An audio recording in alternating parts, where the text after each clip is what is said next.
சிவ பகவானுடைய அவ்யக்த மகா வாக்கியம், தேதி 17/3/2024. मेरे मेरे का देह अभिमान छोड़, பிரம்மா பாப் கே கதம் பர் கதம் ரக்கோ. என்னுடையது என்னுடையது என்ற அபிமானத்தை விட்டுவிட்டு பிரம்மா பாபாவின் அடி மீது அடி வையுங்கள். आज बाप दादा अपने चारों ओर के श्रेष्ठ ब्राह्मण आत्माओं को देख रहे हैं. இன்றைக்கு பாப் தாதா நாலா பக்கங்களிலும் இருக்கக்கூடிய சிரேஷ்ட பிராமண ஆத்மாக்களை பார்த்து கொண்டிருக்கிறார். பிராமன் அர்த்தாத் பிரம்மா முக வம்சாவளி. பிராமணர்கள் என்றாலே பிரம்மாவுடைய வாய் வம்சத்தினர். हर ब्राह्मण आत्मा के भाग्य को देख बाप दादा भी हर्षित होते हैं. ஒவ்வொரு பிராமண ஆத்மாக்களுடைய பாக்கியத்தை பார்த்து பாப் தாதாவும் மகிழ்ச்சி அடைகிறார். हर ब्राह्मण आत्मा को जन्मते ही स्वयं ब्रह्मा बाप द्वारा मस्तक में स्मृति का तिलक लगता है. ஒவ்வொரு பிராமண ஆத்மாவுக்கும் பிறப்பு எடுத்த உடனே ஸ்வயம் பிரம்மா பாபா மூலமா நெற்றியில நினைவிற்கான திலகம் கிடைக்கிறது. स्वयं भगवान तिलकदारी बनाते हैं. स्वयं भगवाने तिलकदारी आकरारे. साथ साथ हर ब्राह्मण आत्मा को पवित्रता के महामंत्र द्वारा लाइट का ताज धारण कराते हैं. கூடவே ஒவ்வொரு பிராமண ஆத்மாவுக்கும் பவித்ரதா என்ற மகா மந்திரத்து மூலமா ஒளி கிரீடத்தை அணிய வைத்து और साथ साथ हर ब्राह्मण आत्मा को विश्व कल्याणकारी आत्मा बनाए जिम्मेवारी का ताज धारण कराते. கூடவே ஒவ்வொரு பிராமண ஆத்மாவையும் விஸ்வ கல்யாணக்காரி ஆத்மாவாக்கி பொறுப்பு என்ற கிரீடத்தையும் அணிவிக்கிறார். டபுள் தாஜே, இரட்டை கிரீடம் இருக்கிறது. और भगवान स्वयं अपने दिल तख्त नशीन बनाते हैं. மேலும் பகவான் தானே அவர்களை தன்னுடைய இதய சிம்மாசனதாரி ஆக்குறாரு. तो जन्म से ही तिलक ताज और तख्तदारी बन जाते हैं. பிறப்பெடுத்த உடனே திலகம், கிரீடம், சிம்மாசனதாரி ஆயிடுறாங்க. ऐसा श्रेष्ठ भाग्य सारे कल्प में कोई आत्मा का नहीं हो सकता है. இப்படிப்பட்ட சிரேஷ்ட பாக்கியம் முழு கல்பத்தில் எந்த ஆத்மாவுக்கும் கிடைக்கிறதில்ல. तो इतने श्रेष्ठ भाग्य की स्मृति रहती है. அப்போ இவ்வளோ சிரேஷ்ட பாக்கியத்தோட நினைவு இருக்குதா? कि हम ब्राह्मण जन्मते ही ऐसे भाग्यवान बनते हैं. நான் பிராமணன் பிறப்பெடுத்த உடனே இவ்வளோ பாக்கியசாலி ஆயிட்டேன். आप ब्राह्मणों की निशानी दुनिया वालों ने श्री कृष्ण रूप में दिखा दिए. பிராமணர்களாகிய உங்களோட அடையாளத்தை தான் உலகத்தில் இருக்கவங்க ஸ்ரீ கிருஷ்ண ரூபத்தில் காட்டிட்டாங்க. लेकिन वह विश्व का राजकुमार है. ஆனால் அவர் உலகத்தினுடைய ராஜகுமாரன். इसलिए राज्य की निशानी तिलक ताज तख्त देते. ஆகையால ராஜ்யத்தோட அடையாளமா திலகம், கிரீடம், சிம்மாசனம் இருக்குது. फिर भी उसके छोटेपन में तो तिलक ताज तख्त नहीं मिलता. ஆனால் அவர் சிறு குழந்தையா இருக்கிறப்ப அவருக்கு சிம்மாசனமோ கிரீடமோ திலகமோலாம் கிடையாது. लेकिन आप ब्राह्मणों को तिलक ताज तख्त देते हैं. ஆனால் பிராமணர்களாகிய உங்களுக்கு மூணுமே கிடைச்சிருச்சு. परमात्मा बाप द्वारा ये तीनों प्राप्तियां होना ये सिर्फ ब्राह्मणों के भाग्य में ही. பரமாத்மா தந்தை மூலமாவே இந்த மூணு பிராப்திகளும் கிடைக்கிறது பிராமணர்களாகிய உங்களுடைய பாக்கியத்துல தான் இருக்குது. बाप दादा को बच्चों का चार्ट देखकर मुस्कुराहट भी आती है. बाप दादा को குழந்தைங்களோட चार्ट பார்த்து புன்சிரிப்பு வருது. जब भी किसी से पूछो कि क्या बनना है, लक्ष्य क्या है, யார்கிட்டயாவது எப்போவாது கேட்குறோம் நீங்கள் என்ன ஆகணும்னு விரும்புகிறீங்க, உங்களோட லட்சியம் என்ன? तो मेजॉरिटी का एक ही जवाब होता है कि नंबर 1 बनना है. எல்லாரோட ஆன்சர் என்ன? நம்பர் 1 ஆகணும். சூரியவன்ஷி बनना है, सूर्यवंशी ஆகணும். चंद्रवंशी राजा राम सीता भी बनने नहीं चाहते. चंद्रवंशी राजा राम सीतावा யாரும் ஆக விரும்புறதில்ல. लेकिन जब लक्ष्य सूर्यवंशी नंबर 1 का है तो जैसा लक्ष्य वैसा लक्षण सदा सूर्यवंशी का दिखाई देना भी आवश्यक है. எப்போ லட்சியம் சூரிய வம்சம் நம்பர் 1ல வரணும்னு இருக்கு, அப்போ அதற்கு ஏற்றாற் போல லட்சணங்களும் தென்படணும் இல்லையா? बच्चों का लक्ष्य सूर्यवंशी का है, अर्थात सदा विजयी का है. குழந்தைங்களோட லட்சியம் சூரிய வம்சம், அதாவது சதா வெற்றி. நம்பர் 1 சூரிய வம்சிக்கு நிஷானி है सदा विजयी. नंबर 1 சூரிய வம்சத்தோட அடையாளம் சதா வெற்றியாளர்கள். சூரிய की कलाएं कम और ज्यादा नहीं होती. சூரியனுடைய கலைகள் குறையிறதோ வளர்றதோ கிடையாது. உதய் होता है और अस्त होता है. உதயமாகுது, அஸ்தமிக்குது. लेकिन चंद्रवंशी मुआफिक कलाएं कम नहीं होती है. ஆனால் சந்திர வம்சத்தை போல கலைகள் குறைவது இல்லை. तो सूर्यवंश की निशानी है सदा ஏக்ரஸ் और सदा விஜயி. அப்போ சூரிய வம்சத்தோட அடையாளம் சதா ஒரே மாதிரி இருப்பாங்க, மற்றும் சதா வெற்றியாளர்கள். சந்திர வம்ஷ்கோ சத்திரிய கா ஜாத்தா ஹை. சந்திர வம்சத்தினரை சத்திரியர்கள்னு சொல்லப்படுது.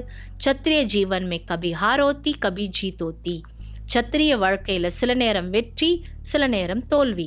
கபி சஃபலதா மூரத், கபி மெஹனத் கி மூரத்.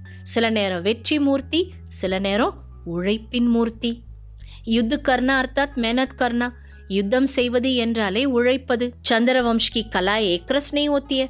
சந்திர வம்சத்தினுடைய கலைகள் ஒரே மாதிரி இருக்கிறதில்ல. इसलिए लक्ष्य और लक्षण को समान बनाओ.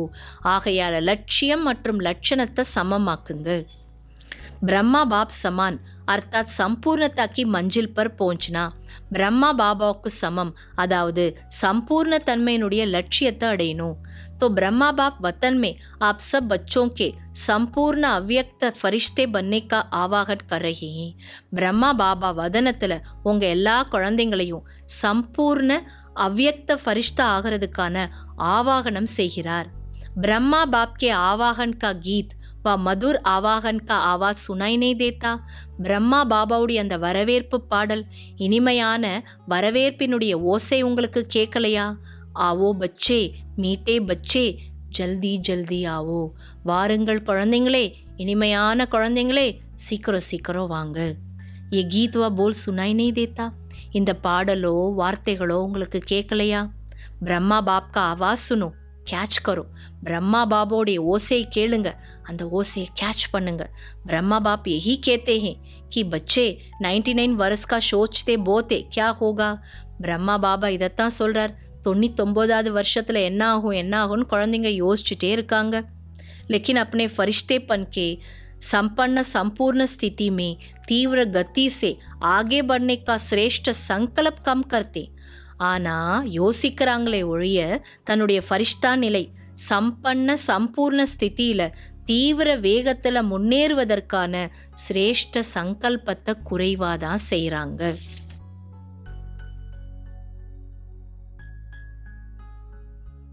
तो ब्रह्मा बाप बच्चों से पूछ रहे कि मेरे समान फरिश्ता सदाकाल के लिए बने हो.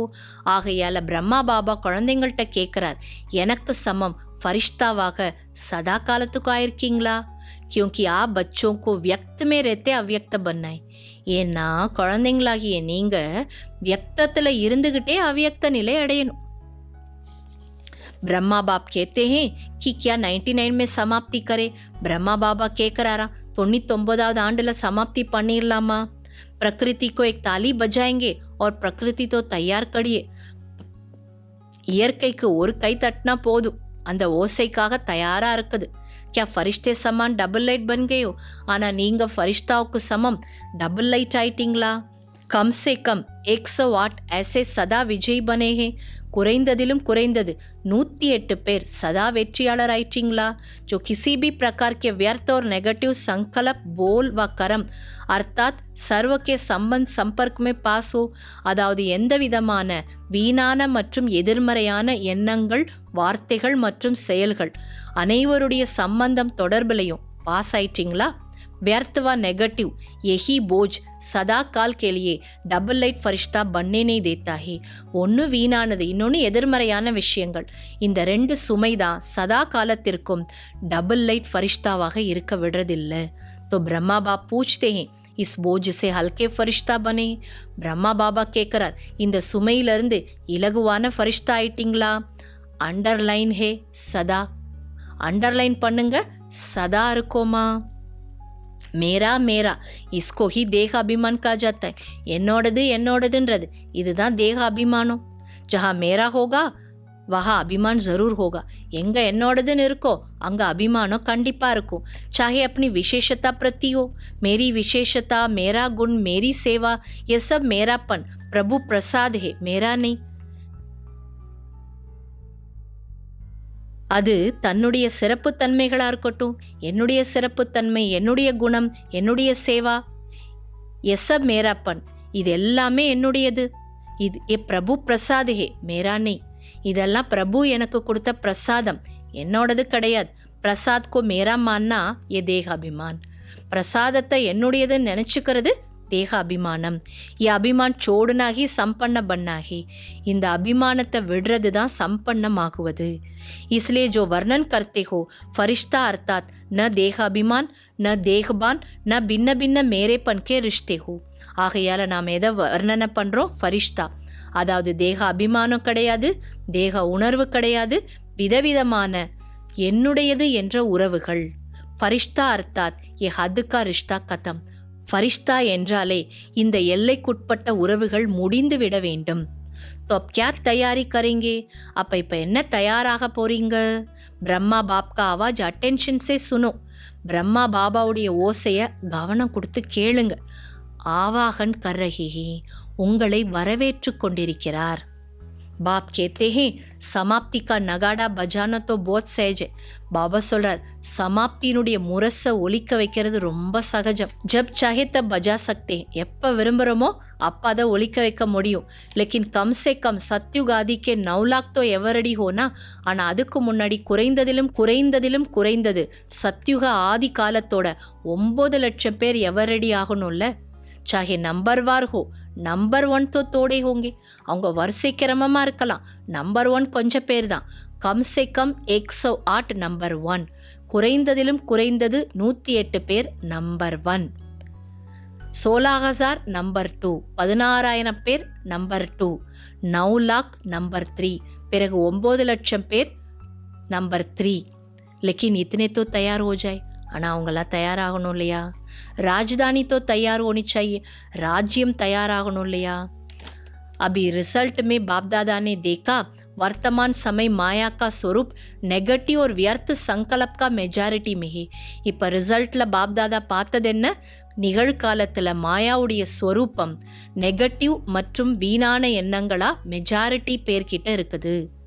विश्व कल्याणकार की स्टेज है, सदा बेहद की वृत्ति हो, दृष्टि हो और बेहद की स्थिति हो. विश्व कल्याणकारी என்றாலே सदा எல்லையற்ற விருத்தி, திருஷ்டி, எல்லையற்ற ஸ்திதி. वृत्ति में जरा भी किसी आत्मा के प्रति नेगेटिव या व्यर्थ भावना नहीं हो. விருத்தியில் சிறிதளவு கூட எந்த ஆத்மாவுக்காக எதிர்மறையான வீணான உணர்வுகள் இருக்கக்கூடாது. जो सूक्ष्म में समाया हुआ होता है उसकी निशानी है. எது சூட்சுமத்தில் உள்ளுக்குள்ள இருக்கோ அதோட அடையாளம் என்னன்னா, समय आने पर वो समस्या आने पर वो स्थूल. அதாவது திரும்ப படிக்கிறேன். उसकी निशानी है समय आने पर वो समस्या आने पर वो सूक्ष्म स्थूल में आ जाता है. அதோட அடையாளம் நேரம் வரும்போது அல்லது பிரச்சனை வரும்போது அந்த சூட்சுமம் ஸ்தூலத்தில் வெளிப்பட்டு விடும். सदा ठीक रहेगा लेकिन समय पर एमर्ज हो जाएगा.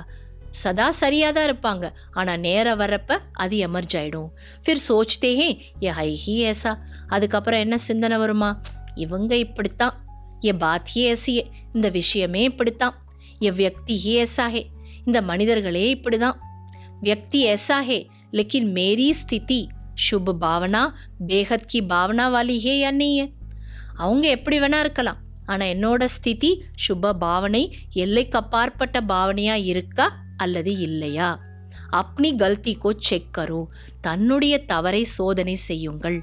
சம்ஜா, புரிந்ததா? अच्छा वरदानम. अविनाशी प्राप्तियों की स्मृति से अपने श्रेष्ठ भाग्य की खुशी में रहने वाले इच्छा मादरम अविद्या भव. அழிவற்ற பிராப்திகளின் நினைவின் மூலம் தன்னுடைய சிரேஷ்ட பாக்கியத்தின் குஷியில் இருக்கக்கூடிய இச்சா மாதரம் அவித்யா பவ. जिसका बाप ही भाग्य विताता हो उसका भाग्य क्या होगा. யாருடைய பிரதானத்தை ஃபுல்லாவே திரும்பி படிக்கிறேன். वरदान अविनाशी प्राप्तियों की स्मृति से अपने श्रेष्ठ भाग्य की खुशी में रहने वाले इच्छा मादरम अविद्या भव. அழிவற்ற பிராப்திகளின் ஸ்மிருதி மூலம் தன்னுடைய சிரேஷ்ட பாகியத்தின் குஷியில் இருக்கக்கூடிய இச்சா மாதரம் அவித்யா பவ. ஆசை என்றாலே என்னவென்று அறியாத நிலை அடையுங்கள். ஜிஸ்கா பாப் ஹி பாக்ய விதாத்தா ஹோ உஸ்கா பாக்ய கியா ஹோகா. யாருடைய தந்தையே பாக்ய விதாத்தாவோ, அந்த பாக்கியத்தை உருவாக்குறவரோ, அப்ப அவங்களோட பாக்கியம் எப்படிப்பட்டதா இருக்கும்? சதா யஹி குஷி ரஹே कि भाग्य तो हमारा जन्मसिद्ध अधिकार है. சதா இந்த குஷியில இருக்கணும். பாக்கியம் என்பது என்னுடைய பிறப்புரிமை. வா மேரா சிரேஷ்ட பாக்ய और பாக்ய விதாத்தா பாப். ஆஹா, என்னுடைய சிரேஷ்ட பாக்கியம் மற்றும் பாக்கியத்தை உருவாக்கக்கூடிய என்னுடைய தந்தை. எஹி கீத் காத்தே குஷிமே உடுத்தேரோ. இந்த பாடலை பாடி குஷியில பறந்துட்டே இருங்க. ऐसा अविनाशी खजाना मिला है जो अनेक जन्म साथ रहेगा, कोई छीन नहीं सकता, लूट नहीं सकता. அப்படிப்பட்ட அழிவற்ற பொக்கிஷம் கிடைச்சிருக்கு. அநேக ஜென்மம் கூடவே இருக்கும், யாரும் பறிக்கவும் முடியாது, திருடிக்கொள்ளவும் முடியாது. கித்தனா படா பாக்ய ஹே, எவ்வளோ பெரிய பாக்கியம். ஜிஸ்மே கோய் இச்சா நெய், அதில் எந்த இச்சை இருக்காது. மன் கி குஷி மில் கை தோ சர்வ பிராப்தியா ஹோகை. மனசுக்கு குஷி கிடைச்சிருச்சுனாலே எல்லா பிராப்தி கிடைச்சிருச்சு. கோய் அப்பிராப்து வஸ்து ஹைஹி நெய், இல்லை என்று எந்த வஸ்து கிடையாது. அப்போ இஸ்லே இச்சா மாத்திரம் அவித்யா பன்கையே, ஆகையால இச்சா மாத்திரம் அவித்யா நிலையை அடைந்து விட்டார்கள். ஸ்லோகன். விக்ரம் கர்னே கா டைம் பீத் கயா, அபி வியர்த்த சங்கல்ப் போல் பி போத் தோக்கா தேத்தே ஹே. விக்ரமம் செய்வதற்கான நேரங்கள் கடந்து விட்டது. இப்போது வீணான எண்ணங்கள், வார்த்தைகள் கூட மிகுந்த ஏமாற்றத்தை கொடுக்கின்றது. அவ்யக்த சமிக்கை. அனைவரையும் விட உயர்ந்ததிலும் உயர்ந்த மகாராஜா கவலையற்ற மகாராஜா, மற்றும் அனைத்தையும் விட உயர்ந்ததிலும் உயர்ந்த ராஜ்யம் கவலையற்ற ஊர் என்ற ராஜ்யம். கவலையற்ற ஊரின் ராஜ்ய அதிகாரிக்கு முன்பு இந்த உலக ராஜ்யம் கூட ஒன்றும் கிடையாது. கவலையற்ற ஊர் என்ற ராஜ்யத்திற்கு அதிகாரம் என்றாலே சிரேஷ்டமானது, சுகமயமானது. ஏனென்றால் அது துக்கமே இல்லாத இடம். எனவே சதா இந்த ஒரு ஆன்மீக போதையில் இருங்கள். நான் கவலையற்ற ஊரின் மகாராஜா, அதிலிருந்து கீழே இறங்க வேண்டாம். அச்சா. ஓம் சாந்தி.